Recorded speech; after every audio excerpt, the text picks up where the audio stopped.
Greetings, back with another one. Now, back into the martial science realm. Now, when you hear the words Muay Thai, I think a lot of us you know apologize. I got my AC blasting, so I apologize if you can hear that. But when most of us hear the words Muay Thai, and like I said, I'm guilty of this myself. Even though I've always had an intense interest in martial science in general, regardless of where it comes from. But one of the earliest arts that I delved into was Muay Thai, and I used to kind of kick trees and stuff like that, just doing just crazy stuff, But when you hear Muay Thai for the on the surface, especially for modern standards, for the modern times, you thinking of just knees, elbows, spectator boxing and stuff like that, that originated in Thailand. But I wanted to just delve into more of the history of the art of the eight limbs, better known as Muay Thai. Because when we talk about martial science and martial arts, a lot of us, and I've been guilty of this myself, in my younger days. We really stay on the surface when it comes to just the combative side of the house. And I just wanted to delve into the history and kind of the origins of where it might have began for the people of Thailand who came up with this, one of the most deadliest forms of combat, I guess you can say.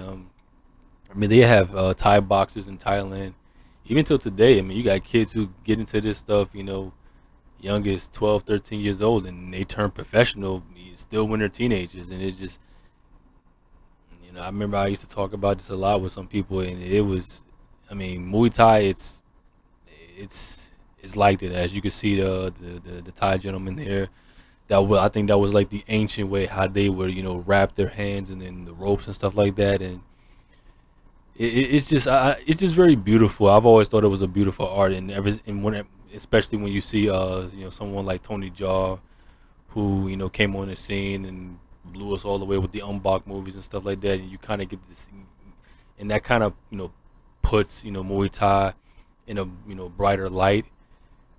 But I just wanted to delve into this, and like I said, I'm rambling as usual about the history of Muay Thai and the origins of it, and hopefully the essential aspects of what makes it what it is. Scroll down here, and it says Muay Thai, from the battlefields to the ring. Muay Thai, also known as the art of the eight limbs, is a martial art and combat sport deeply rooted in Thai culture that has been practiced for centuries. Its history dates back to ancient times when it was essentially developed as a form of close combat that soldiers could use on the battlefield. The history of Muay Thai is intertwined with Thai history, as it has played an essential role in various historical conflicts. Today, it has evolved into a popular spectator sport that showcases fighters' incredible strength, speed, and agility with its dynamic kicks, punches, elbows, and knee strikes, making it one of the most exciting combat sports in the world. Muay Thai is believed to have developed for centuries as tribes migrated south from the steppes of China through Vietnam, Laos, Burma, and Cambodia. In the early stages of its development, Muay Thai found its place on the battlefield during successive decades of war between the Thai, and like I said, these are Thai words, so I apologize too. If anybody, my brothers and sisters over there in Thailand, I know I'm gonna butcher these words, but I'm gonna try my best. They're between the Thai Ayutthaya kingdom and the Burmese Kalbong dynasty. I know I'm butchering it, but I apologize for it. During this period of conflict, Muay Thai was refined and distinguished as a unique fighting art. So, I guess, like how a lot of, these combative artists that we see today, you know, for the most part, a lot of them probably started on the battlefield. You go back to ancient, Africa and Greece, and stuff like that. I mean, India. I mean, India. It's been said that India, and I need to talk about this too. It's been said that India probably has the oldest, uh, probably when you talk about a martial art, when it's practiced through military precision, India probably has the oldest that I know about. But this is about Thailand, so let me just stay on topic. Rambling as usual. There's a little video here. I might, yeah, it's like it's a full documentary. I don't know about that. But I might, look at it just a little bit. I don't want to get copyright, so probably have to go over that. But yeah, but it says the origins of Muay Thai. The history of Muay Thai dates back over 2,000 years ago, and it is deeply rooted in the country's culture and traditions. While the exact origins of Muay Thai are unknown, it is believed to have developed as a form of combat used by soldiers in ancient Thailand. One theory suggests that Muay Thai was developed during wars between the neighboring countries of Thailand, Burma, and Cambodia. The first great upsurge of interest in Muay Thai was a battlefield skilled under King Narsum. Uh, Narsum. I know I'm butchering it. In 1584, a time known as the Ayutthaya period. The king, was one of the most influential rulers in the history of Thailand. He was born in 1555 during a period of political turmoil when Burma was expanding its empire into Southeast Asia. His father, King Maha, was captured by the Burmese and forced to serve as their vessel for many years. As a young prince, Naruzam lived in captivity with his father until he managed to escape and return. After becoming king in 1590, he set out to unite the various factions with the kingdom and resist Burma expansionism. He is best known for defeating Burmese Prince Mingi Swa in single combat on a on an elephant back in 1593, which became a legendary event that symbolizes Thai resistance against foreign aggression.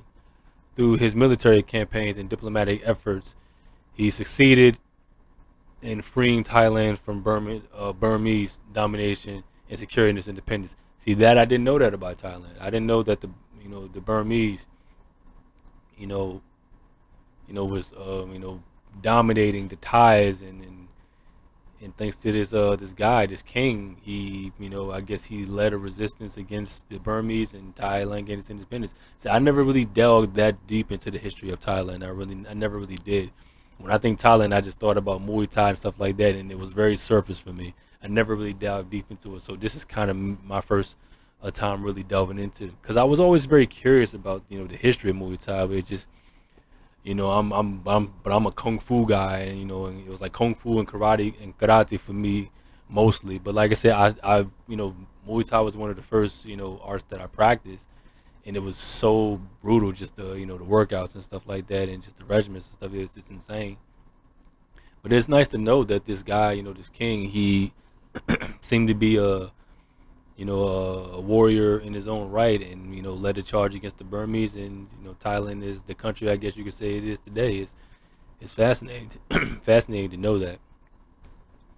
Well, continue. Like I said, I probably won't read all of his stuff just to get a delve into the history and stuff like that. He actively promoted and patronized Muay Thai by supporting tournaments, organizing training camps for soldiers, and inviting famous fighters to entertain him at court. One notable example of the king's support of Muay Thai was his establishment of the first official competition arena in 1584. So he kind of made it a spectator thing, and I didn't know it went back that far. I actually thought that Muay Thai, in terms of spectator stuff, I thought it was, you know, maybe 100 years ago. I didn't know that they were doing this back. But I guess it kind of it sums up like how human nature is. If you go back to the ancient Greeks and the Colosseum days, and that goes back centuries. So I guess Thailand was no different. So when you have these developmental combative systems being formed and stuff like that being formulated, you're always going to want to have. There's always going to want to be people out there who want to put their skills to the test against other practitioners and stuff like that. So it seems that's what he did, because when you have all these practitioners, everybody has their own perspective on it. They have their own, and that's kind of how the creation of a lot of these styles are today. When you look at ancient China, it's all these different styles. It kind of, the kung fu is kind of the nucleus of it, but you have all of these different methods of it. You got the 8 diagram fish, you got the Shaolin fish, you got the animal form, your Wing Chun and Jiao and Hung Gar and stuff like that. And this was something that my grandmaster used to talk to me about. It's about ownership. You have these practitioners who learn the basis of how the art was formed, and then you branch out and want to create something and call it your own. So I don't know if that happened with Muay Thai, because it seems like Muay Thai is kind of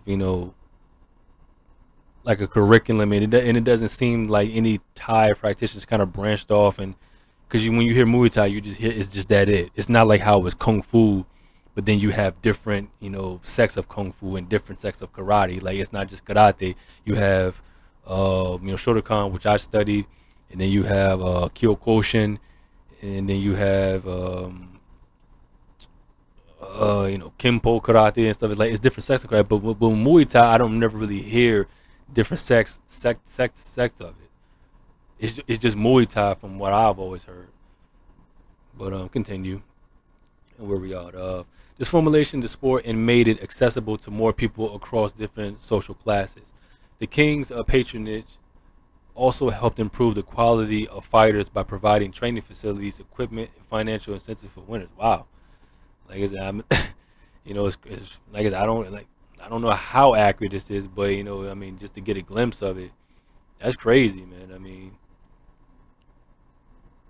like I said, he's the king, so right. I mean, he's probably the wealthiest in the land, so he probably had the funds to set up these training facilities, equipment, and finance. That's that's kind of crazy, man. Proceed. Furthermore, he understood that promoting Muay Thai would not only benefit physical fitness, but also instill important values such as discipline, respect for opponents, and national pride. By encouraging participating in Muay Thai competitions among soldiers and civilians alike, he fostered a sense of community spirit that transcends social barriers. And one of the things that I do like about Muay Thai, when you see the practitioners, they perform this, this ritual before their matches, and you see them wearing and I hope they talk about it here, but you see the Thai boxers, the Thai artists, they're wearing those headband things that go around their heads, and I forget what those are called, but those are basically given to them when they reach a certain level of the art, and they wear it as a it gets bestowed upon them by their teachers, and when they perform it, I believe it's called the Rakuram or something like that.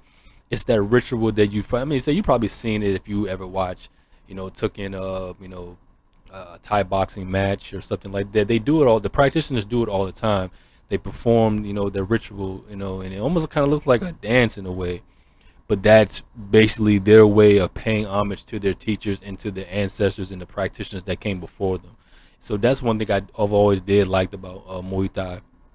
And of course, watching, Mbak and Tony Jaw, stuff like that, you learn like the names of these moves, like Hanuman visits Lanka, and of course in Thailand, the elephants, they're kind of like the siblings of the Thai people. Thai people really see elephants as their family, and you can see a lot of the and like I said, I hope they delve into it here. But I noticed that because like what it said earlier, they said that he challenged and fought somebody on the back of an elephant.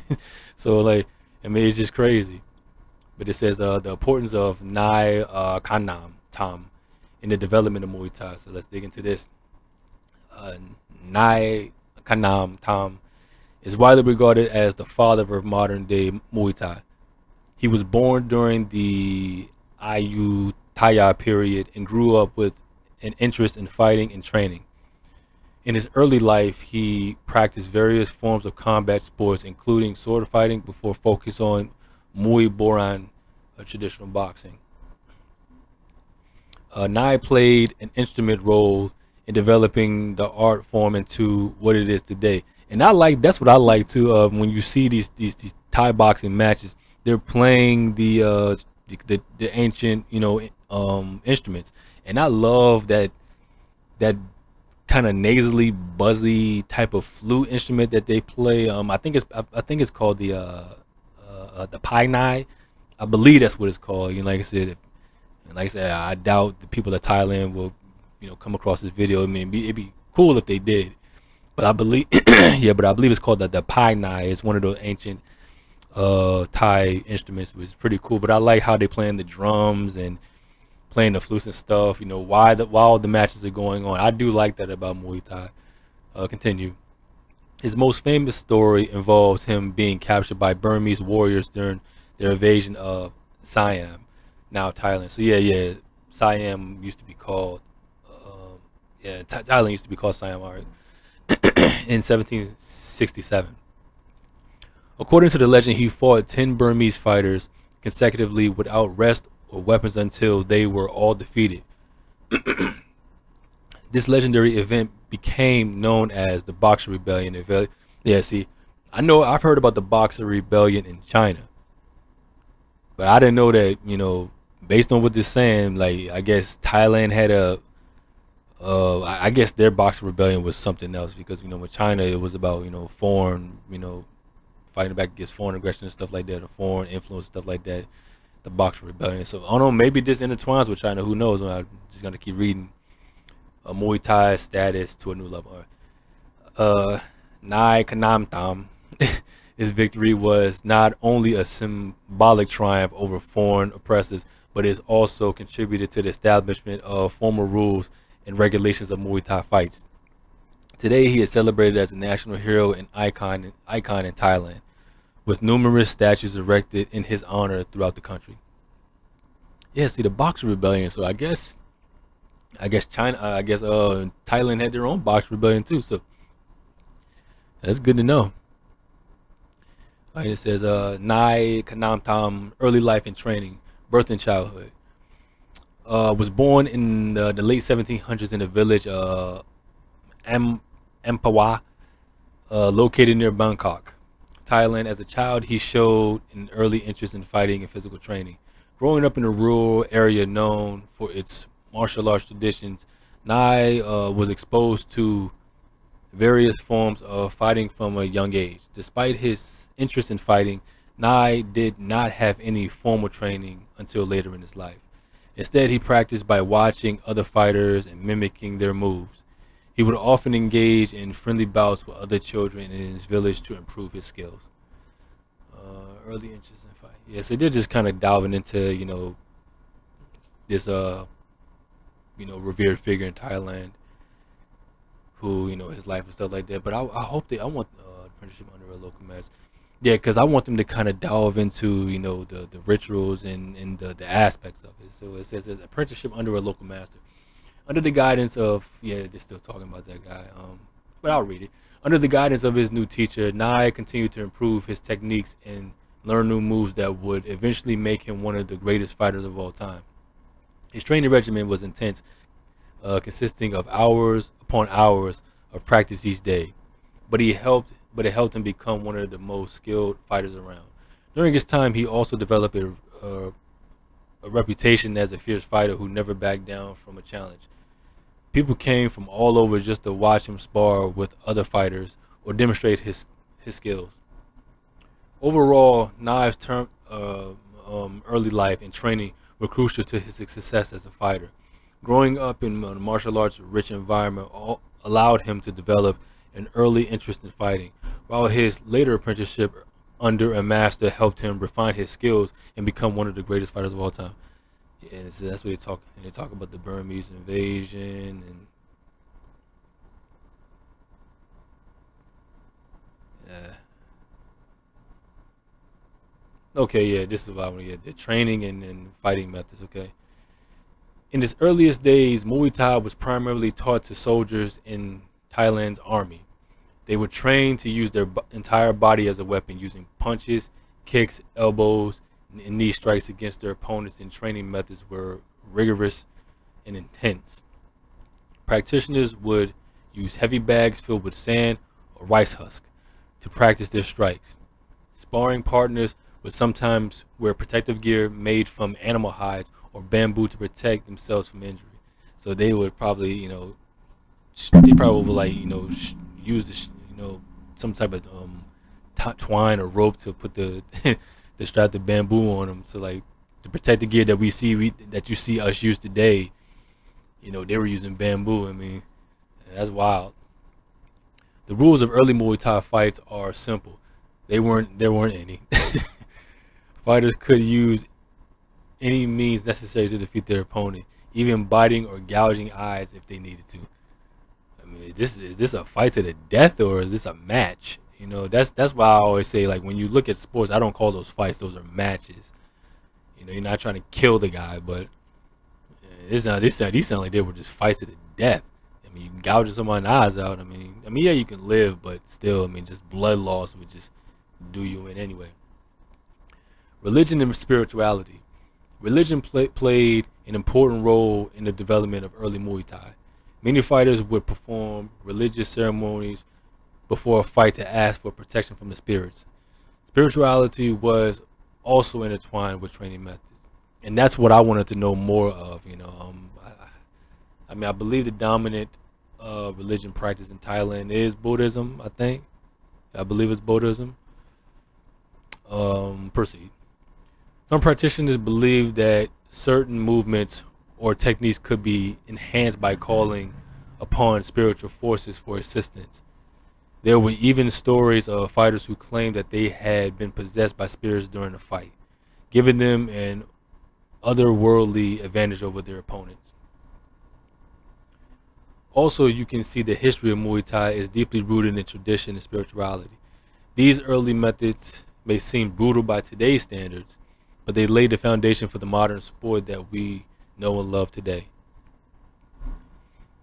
It said the evolution from blood sport to, yeah, from modern sport. All right, the development of formal rules and regulations. I'll dig into this a little bit. Before Nine Kanam Tam's time, there were no formal rules or regulations of Muay Thai fights.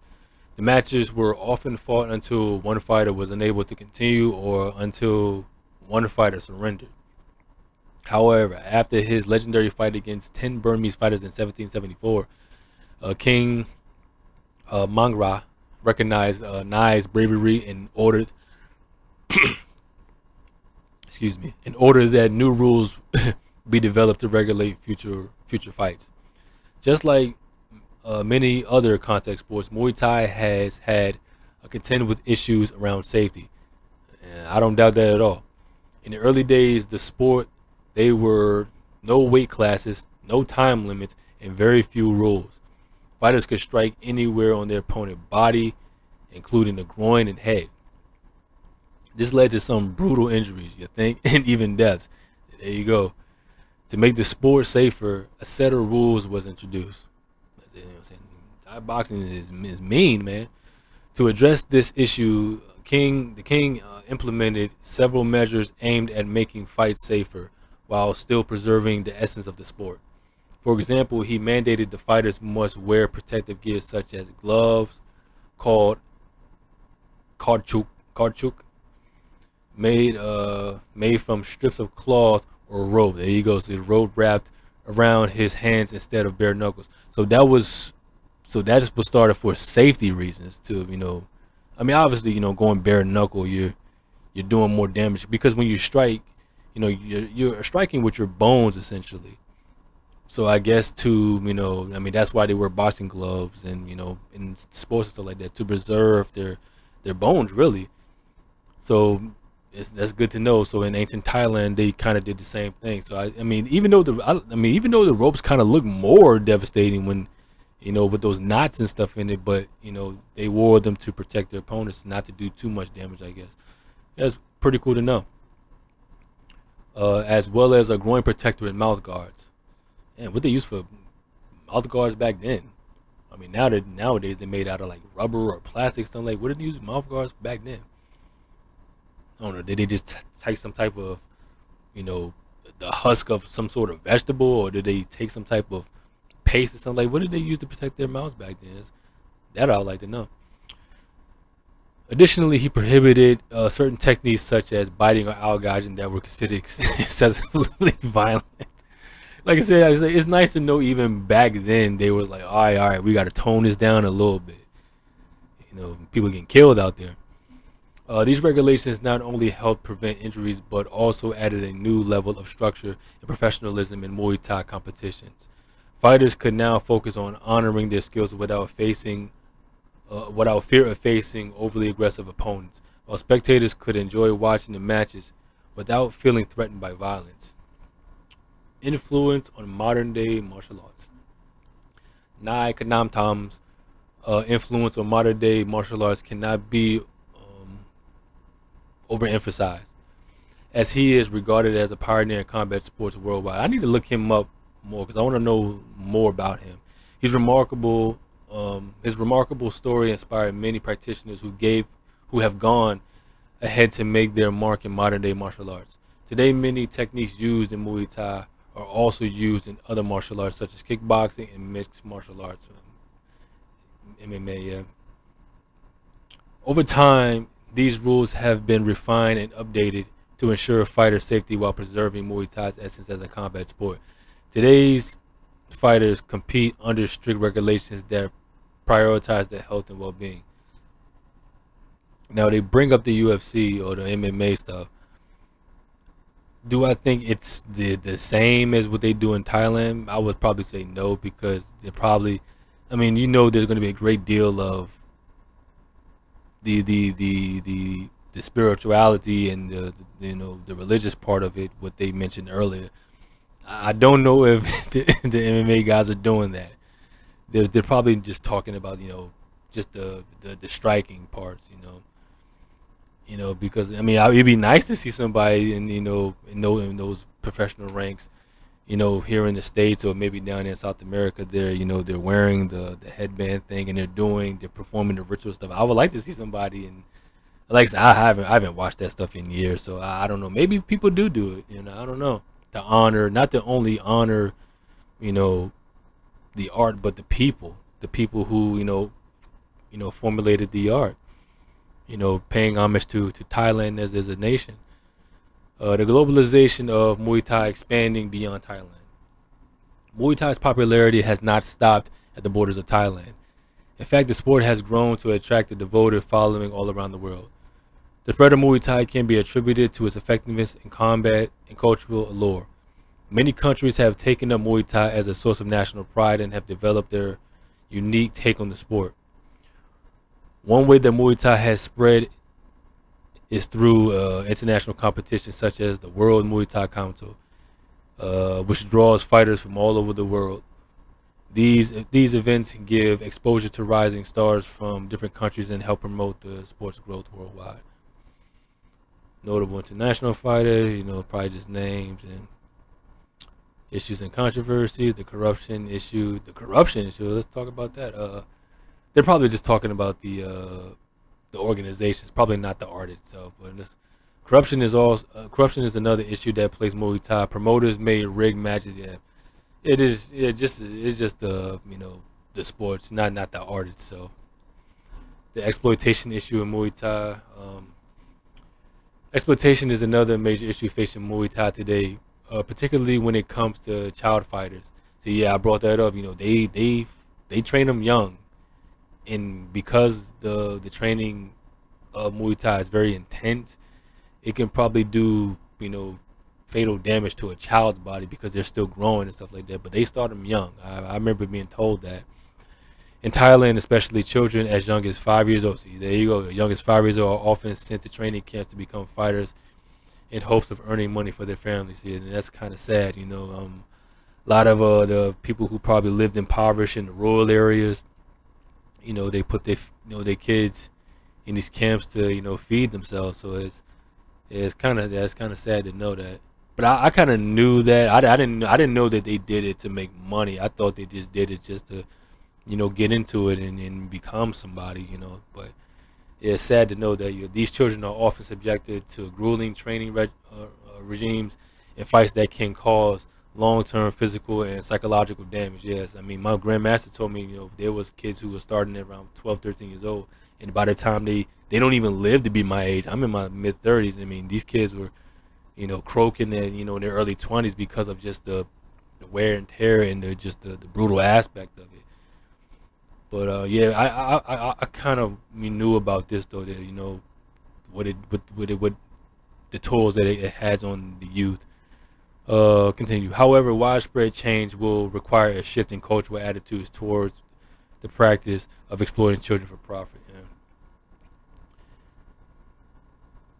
The evolution continues. Today, Muay Thai is considered one of Thailand's national treasures. With professional fighters being held in high esteem throughout the country, the sport continues to evolve with new techniques being developed all the time, including that's what I need to go into like the I want to know like the names of these techniques and the purpose of them because all I know is just the knees and elbows and stuff like. But I would like to know the name.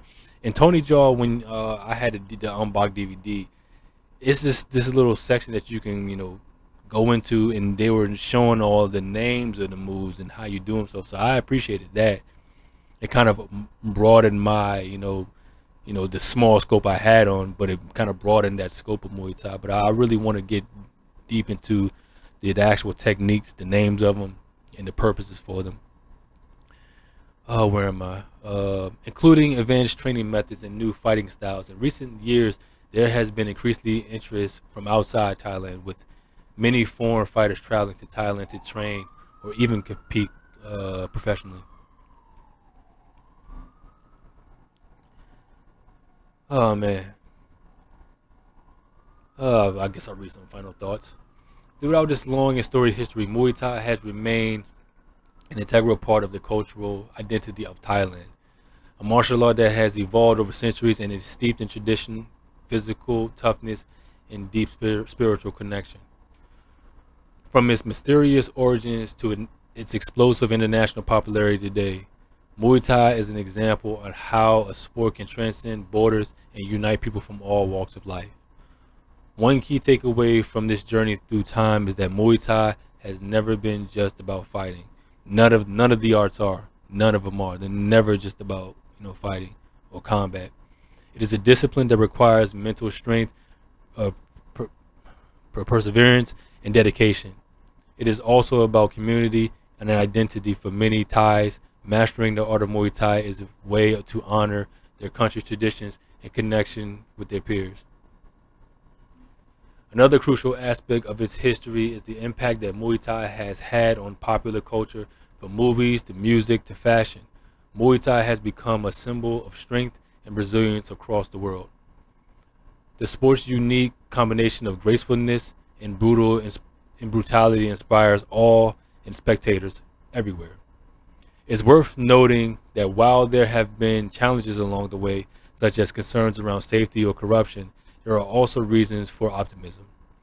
Efforts by organizations like the World Muay Thai Council have helped promote fairness and competition worldwide.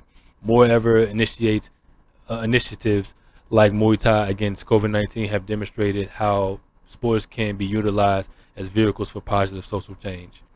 Understanding the rich history of Muay Thai means appreciating not just its physical techniques, but also its cultural significance.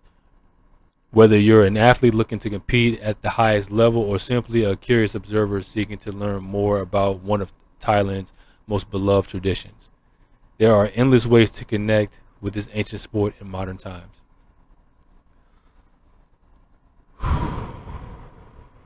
Wow. Yeah, man, it's just like I said, Muay Thai has always been, beautiful to me.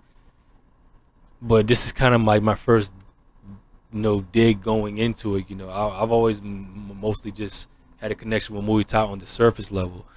Just seeing some of the techniques and stuff like that, and knowing some of the names of them. But yeah, but learn about these, these ancient kings and stuff like that, and how they, you know, expanded the art and made it a spectator sport, and then other practitioners got into it, and spread more of Thailand's influence around the world. It's great, man. It's great. But I want to go back. I'm gonna dig deep into his life and these kings of the past and past Thailand. I believe Thailand still has a king. I believe they still have a monarchy today. I believe. But yeah, man, it's just yeah, man. Just look at his face, man. I wouldn't mess with him. But yeah, man, I've always like I said, I can't praise Muay Thai enough, man. I mean, it's just another beautiful art, and I like that they mentioned that it's not just about combat.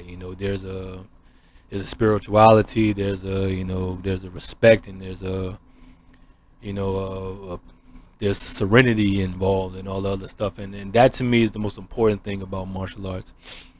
What it teaches you the fortitude and discipline and the self-control and self-esteem as well. It teaches you all that good stuff. It's just the techniques are what you use to unlock those things. And yeah, man, I just wanted to dig deep into Muay Thai, and if anybody out there watching, hopefully you can appreciate this as well. And I was on masterfighting.com, and this was just a tab of it. So yeah, to the people of Thailand, you know I give you your flowers for, and preserving your culture, your lineage, and your history. And I would love to go to Thailand someday, and see the ancient temples and the sleeping Buddha, and just partaking with the Thai people and the culture and stuff. It's just from what I've seen, it's very beautiful. A lot of what you see in Southeast Asia, from Vietnam and to Cambodia and Malaysia and Singapore. So it looks very beautiful down there. I would love to go down there someday. But all right, y'all. I've been going on long enough, man. 31 cents added. Another one for the archives. It's your brother Bleak signing out. Until next time, you guys. Os.